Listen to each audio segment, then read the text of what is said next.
Every now and then on Twitter, which I am still on for some reason, someone will say something to the effect of, I will never forgive the Legend of Korra writers for making Toph Fong a cop. And then they get like 200,000 likes. I used to respond to every single one of those tweets with a carefully crafted rebuttal, almost certainly beginning with, actually, in my opinion, but I stopped doing that a while ago. There's no use reasoning with these people. I suppose some fandoms just have no space for true intellectuals like me. Media literacy is dead, you could say. In November 2024, Season 2 of Arcane dropped on Netflix. While Season 1 of Arcane received basically universal acclaim, being heralded as a much-watched new series that's as emotionally impactful as it is visually dazzling, Season 2 of Arcane was met with universal mixed feelings. Basically, no one argued that it was as good as Season 1, but other than that, reactions ranged from utter disappointment that the second season was so middling with such bad writing, to shock and relief that the second series was as incredible as it was and managed to deliver a satisfying ending to the story set up by the first season. And criticisms of the show are entirely focused on the writing. The animation, the soundtrack, the voice acting, they're all, if anything, a step up from the previous season. Where do my opinions land? Honestly, I feel both disappointed and satisfied, if that's possible. No, Season 2 is not as good as Season 1. I also didn't think it would be. Bear in mind, Season 1, while being a complete story with satisfying arcs, was still a setup for more that ended on a huge cliffhanger. Concluding a story, let alone one that vast and sprawling with so many complex characters that each demand attention, is going to be much harder than setting it up. Now, even with managed expectations, Season 2 still could have been better than it was.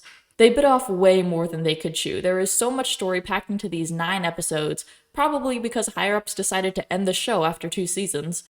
It's actually so busy with plot that it gave me anxiety watching it. You get near the end and wonder how they're going to wrap up all of what they introduced with only a few episodes left. And there's so little time for reflective scenes in between the action and other plot-relevant scenes. If they had to wrap things up in only one more season, there were a few things they could have done differently. I felt many plot developments were too lore-heavy, they introduced more characters even when we're short on time for the ones that we have, and a lot of the characters were split apart when they could have stayed together to condense the storylines. But also, Season 2 is still a great show. I feel it could have been better if it had had the time to include more character work, but I don't have a lot of criticisms about what it does include or the story choices that it makes. This season is incredible TV, and the way it wraps up the storylines of all the main characters is more than satisfying. I'm talking about Caitlyn, I'm talking about Jinx, about Mel, Echo, Victor, Jace, and of course, the best character in the whole show. Vi is not the best written character in Arcane. Vi is not the most interesting. Vi is not even my favorite.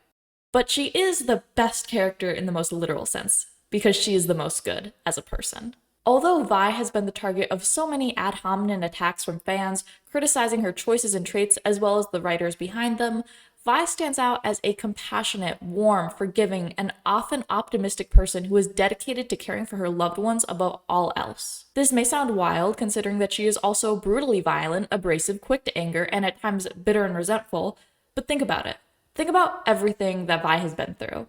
Vi is an orphan who grew up in an impoverished and violent slum. She forgives her siblings for their mistakes and is quick to defend them and keep the family united. When her little sister caused the deaths of their brothers and father by disobeying Vi's orders to stay away from a fight, orphaning her for a second time, Vi explodes, slapping and yelling at her sister, a brief emotional outburst, only to return just moments later to try and protect her.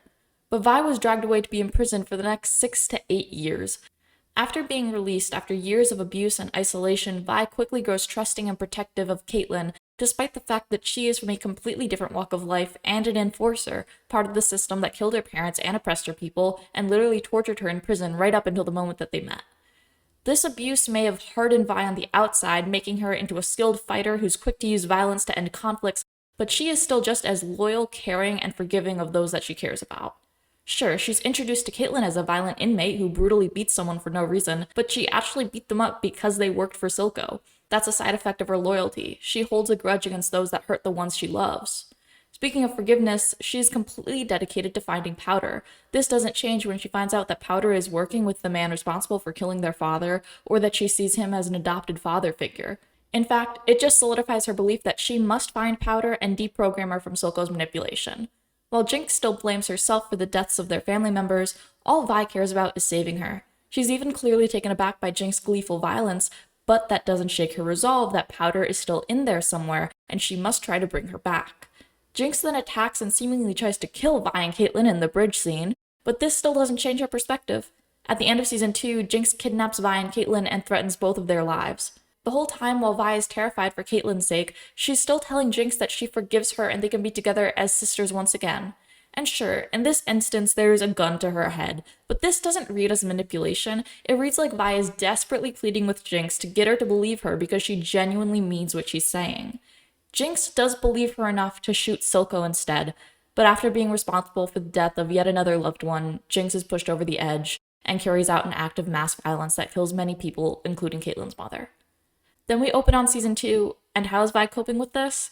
She's dedicated all her energy to supporting Caitlyn in this time of trouble. When Caitlyn's rage led her to almost kill an innocent girl, shoot at Vi, call Vi basically a dirty trencher that's no better than Jinx, and then hit her in the gut with her gun before abandoning her, all Vi feels is heartbreak.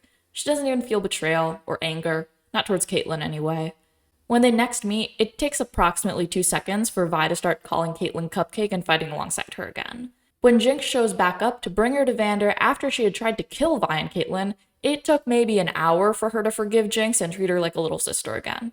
And by the end of the series, Vi is rewarded by having to watch her little sister sacrifice her life to save her. My point? Vi had the roughest life of any Arcane character. Despite the pain, the betrayal, the lack of anyone looking out for her for most of her life after Vander died, Vi's heart lies in the same place. She is fiercely loyal to her loved ones and likewise hateful and distrustful of those who hurt them. That's why she hates Silco and all those who support him, along with enforcers and the system they represent. That's why when, in the break between Caitlyn leaving her and Jinx showing back up in her life, Vi disintegrates into a self-destructive mess who just beats people up, drinks, and passes out. Without Jinx or Caitlyn, she has no one left to look out for, no one to fight to get back to. She has nothing to ground her. Yeah, she's angry, she's violent, she's bitter, but we know why. Most other characters are more fluid. They're still determining what they care about or how to deal with ethical dilemmas like Caitlyn or Jace, or their journey involves learning to care about what matters, like Mel. Vi does not quiver. She does not doubt what matters. She may not have lofty goals about changing the world, but she can identify threats that are facing the entire city and knows when something must be done about it.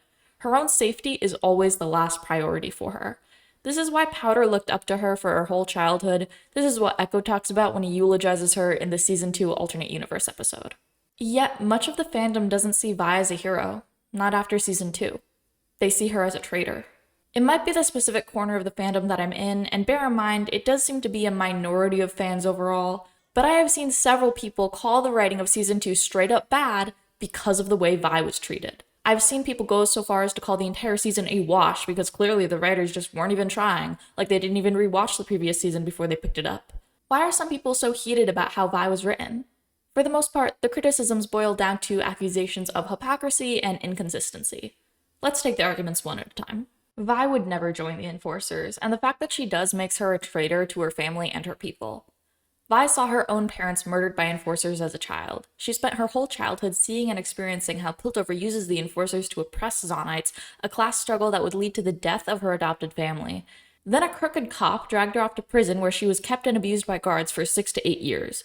You want us to believe that this girl, who was nothing but distrustful of Enforcers for the entire first season, would become one of them? How could Vi backtrack on everything she believes in? This is character inconsistency at best, pure propaganda at worst. Much of this argument against Vi's writing in Season 2 acts as a condemnation of any character who would willingly become an enforcer while also claiming to care about the people of Zon. Yet, this condemnation is focused on Vi, not on, for example, Caitlyn. Caitlyn is not only an enforcer, but she's a topsider from a high-class ruling family whose mother is literally on the Council of Piltover. Also, she goes on to declare martial law. She is a topsider through and through, ignorant of the nuances of the Undercity's conflicts and the extent of their suffering.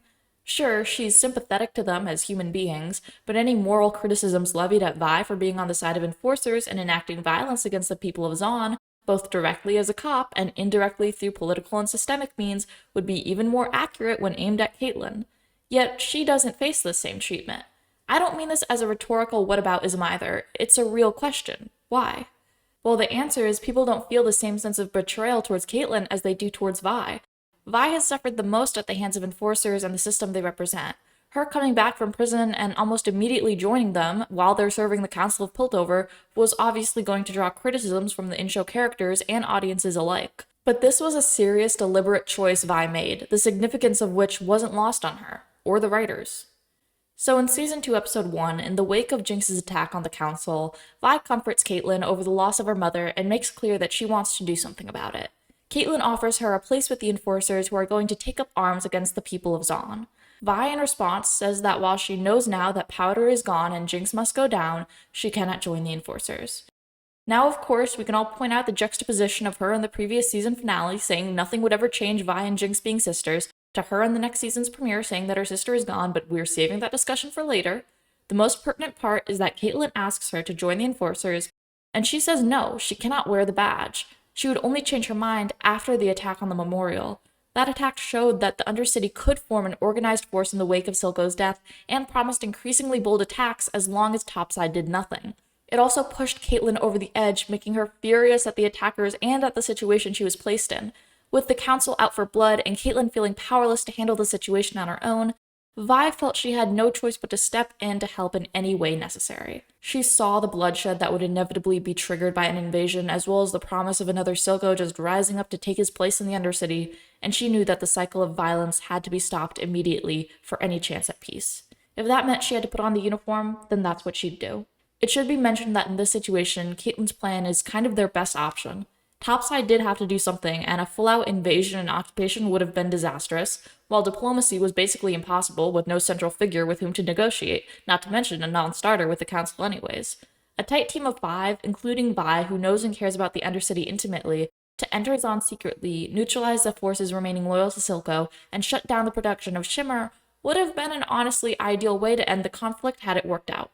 Not only was Vi making a deliberate choice motivated by her loyalty to Caitlyn, but she was also doing what most people could plainly see as the right thing. But during this whole process, Vi is not without internal conflict. She was put in an impossible situation, torn between her sister, or at least the girl who once was her sister, and the woman she loves, who pulled her from prison and saved her life multiple times over since then. You can see the pain on her face. She doesn't want to be an enforcer, she doesn't want to be part of the system traumatizing Zaun, but to walk away from this conflict due to her own ethical objections, leaving everyone else out to dry, would completely undermine her loyalty and her selflessness. And another thing, let's talk about what Vi actually did as an enforcer. She went to the Undercity, beat some people up, threatened them, utilized gas to knock them out. She did this all in uniform as an enforcer alongside other enforcers, and all with the intent to help both Zaun and Topside in the long run through the use of violence in the short term. Sounds pretty awful, sure, especially when the show goes to lengths to establish the danger of this gas and how polluted the Undercity already is. Now, let me remind you of what Vi does in Season 1, Episode 8. Vi and Caitlyn presented their case to the Council, making clear that they need to take decisive action to bring down Silco and save Zaun. Despite Vi's desperate pleas, the Council decides to negotiate a diplomatic solution, which seemed like taking a less aggressive, easier option. What does Vi do in response? She approaches Jace, and the two of them later take Hextech armed weapons into the Undercity to shut down Shimmer manufacturing operations and undercut Silco's power. Vi beats and possibly kills fellow Zaunites working in the Shimmer factories, and she does this alongside an army of enforcers. In Season 2, she does what? Enter the Undercity with 4 other enforcers armed with Hextech to take down Jinx, any other Silco loyalist, and shut down Shimmer production? What changed? What makes the Season 2 mission so much worse than Season 1's? Both involved her enacting violence against the people of Zaun, both involved her fighting alongside uniformed enforcers, both were aimed at taking down Silco. And when Jace accidentally kills a boy younger than Jinx, do I need to remind you what Vi's reaction was? You didn't have a choice. He knew what he signed up for. To be clear here, Vi is defending violence against the people of the Undercity at the hands of enforcers working for Topside in the name of their long-term well-being. So for the people who say that Vi was out of character for taking arms into the Undercity and knocking the people out with gas alongside enforcers, I must ask, did you forget this episode? And even her response to Jace's killing of the boy was, although harsh, not entirely unreasonable. Jace wanted to give up on fighting Silco basically to protect his own moral conscience, when the people of the Undercity don't have the privilege to just walk away from the conflict like he does. This is exactly the position Vi would be placed in at the start of Season 2, forced to sacrifice her own ethical high ground and do something she never wanted to do because she thought the greater good demanded it. The true difference between the two is that in Season 1, Vi wasn't wearing a uniform. She herself wasn't wearing a uniform and badge. Which kind of leaves us with an interesting question: how much of the betrayal is just putting on the uniform itself? how much of fascism is just aesthetics? Is the act of joining the enforcers, broadly speaking, worse than the actual violence that enforcers inflict on the people? I don't have in-depth answers for these questions right now, but I will say that given the complex factors at play here, it's not ridiculous for the circumstances to push Vi into making the choice to join the enforcers on this mission. Vi betrayed Jinx, which is both unforgivable and a hard left turn from Season 1. Despite the bond between Vi and Jinx being the heart of the first season, by the very first episode of Season 2, Vi has declared her not her sister anymore. What Silco predicted basically came true. Vi did promise to accept and stay loyal to Jinx no matter what she did in her past or her future, only to abandon her when it became clear that she was truly as messed up as she said she was. This is the one thing Vi would never do. In Season 2, Vi not only joins Caitlyn's squad to quote-unquote locate Jinx, but also tells her to shoot and kill Jinx if she gets the shot. So let's assume Vi genuinely accepted/believed that Jinx needed to die. I admit that's pretty disturbing given their relationship and its importance to the show, but like her deciding to join the enforcers, I also think it's justified by the narrative events. Think about the scene where she talks to Echo for the first time since leaving prison. He tells her that Powder is gone, that Jinx is a crazed killer loyal to Silco, that Vi will never get her to turn back. What does Vi say? She says, "I have to try." She entertains the idea that honestly Powder might be gone, but that's not the betrayal. The betrayal would be to give up on her before she's tried everything possible to convince her to come back to Vi's side. This brings us to the finale of Season 1, where despite Vi's best, most desperate efforts, her sister embraces her identity as Jinx and turns her back on Vi. At this point, having infinite grace and forgiveness towards her sister, including begging Caitlyn that there is still good left in her and they can't give up on her just yet, has only started a war with Topside and gotten Caitlyn's own mother killed. Vi has never had more reason to doubt her own judgment or feel guilty over it. At the start of Season 2, as previously mentioned, Vi was at her roughest, lowest moment so far. Her loyalties were split between Caitlyn and Jinx, but the logical part of her brain is pointing directly towards a clear solution. She can't trust Jinx anymore, not after what she's done. She can't convince Caitlyn to let Jinx go after she killed her mother and is wanted for terrorism by the council. And if she couldn't bring Jinx back to her side before, she certainly couldn't do it now. I suppose some people would say that Vi should prioritize Jinx at all costs, even when Jinx rejects her, even when she's dangerous, even when there is seemingly zero hope of her coming back. Maybe you think her briefly turning against Jinx means that her loyalty is fickle and cheap. There is absolutely truth in the fact that Vi's loyalty shifts here. But here's the thing. Vi is loyal to Powder, her sister. She doesn't learn to abandon her loyalty to her sister. She learns that the person she is loyal to is dead. The episode where Vi and Caitlyn attempt to track Jinx down to kill her is even entitled "Finally Got the Name Right," because she calls Powder Jinx for the first time. She even explicitly tells Jinx on more than one occasion that her behavior is a slap in the face to Powder's memory and their parents. You can call this compartmentalization, you can call it rationalization, but it should be noted that Jinx herself also believes in this strict delineation between the Powder and Jinx identities. Additionally, Vi, shockingly considering her traumatic past, isn't as motivated by emotions as Jinx or Caitlyn. She's hot-headed, sure, but in the grand scheme of things, she's pretty rational. Vi's actions are motivated by her moral beliefs. She is more than willing to stand up to her loved ones when they do something she disagrees with, whether it's harming the Undercity or Topside. She notices that Caitlyn's grief and fury in the wake of her mother's death is making her act irrationally. She tells her that she was wrong for wanting to shoot Jinx when she might have harmed Isha in the process, that she's becoming as murderous and unhinged as Jinx is. Likewise, she's disturbed that Jinx is doing Silco's dirty work for him and shocked when she sees the glee in her eyes as she shoots firelights in their first scene together post-time skip. She knows Jinx is capable of terrible things. That was the precursor to her eventually realizing that Jinx would never return to being her sister. After realizing this, Vi has to set her emotions about it to the side and conclude that Jinx needs to go down. And sure, Jinx would later make efforts to redeem herself. But Jinx needed to come to Vi, not the other way around. And when she doesn't do it as Powder, she does it as a new Jinx. Vi was right to conclude that Powder is gone because she is. She was just off the mark when she decided, understandably at the time, that Jinx herself would be incapable of redemption. Vi is badly written in Season 2. I think Vi is only badly written if you go into this season with preconceived ideas of how her arc should go. Surface level details like, the character who hates cops the most ends up becoming a cop, isn't a critique in and of itself. It's an intentional contradiction in her character that the show comments on and uses to build her further. It's not bad writing, it's interesting writing. Vi is not, and never was, on the side of Zaun against Piltover at any costs. She's not the symbol of Zaunite liberation that a lot of fans see her as. She's actually opposed to negotiating with Silco, even though it undoubtedly would have brought Zaun closer to independence, as confirmed by his later proposal to Jace, because she is that distrustful of Silco. It was never really her battle. Her business was taking care of her family, and Silco almost single-handedly is responsible for their deaths. She does object to the suffering in Zaun, as she's grown up around it and sees how Topside abuses and oppresses the people, as well as how Silco just represents a new form of exploitation and suffering. But her goals are pretty simple and consistent. She wants what's best for her loved ones, not what's worst for her enemies, and this often puts her in very difficult and painful situations. I'm not here to claim that Vi is the best written character on the show. I'm not even saying that the writers couldn't have done a better job or given her more attention. I do think that she works, but that doesn't mean that you have to agree with the direction she was taken in. My main point is that the way she is written, Vi is the closest thing in the entire world of Arcane to a canonized saint. The false dichotomy between Season 1 Vi being loyal to Jinx and Zaun, and Season 2 Vi being loyal to Caitlyn and Topside is a really shallow reading.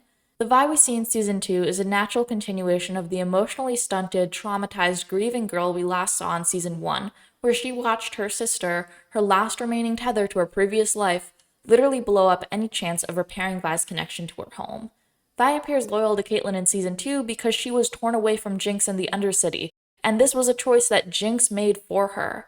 Vi didn't change due to inconsistent writing or because she was a morally corrupt character. She was forced to adapt to impossible circumstances, and honestly, went about it pretty well considering the trauma she's been through. Vi is the kindest, most forgiving, and I would argue most morally consistent character in all of Arcane. She is basically the voice of reason or audience surrogate for most of the series. The reason Jinx leaves Vi in the cell in Season 2 Act 3, telling her that she deserves happiness before going off and trying to end it all, is because Jinx knew Vi would blame herself for Jinx's death, and find it almost impossible to move on and be happy. She was too kind-hearted for her own good.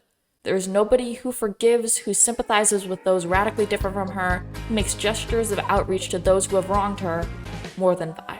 She was a playboy, Bridget Bardot. She showed me things I didn't know. She did it right there, out on the deck. Put her canine teeth in the side of my neck. I'm in the hallway. Oh, and in case you're wondering, Toph would be a cop, specifically the chief of police, because she is canonically a dirty cop who still has no respect for authority or ethics or anything stupid like that. She became the authority so she could tell other people what to do. She definitely ran Republic City with an iron fist, and I'm tired of pretending she didn't.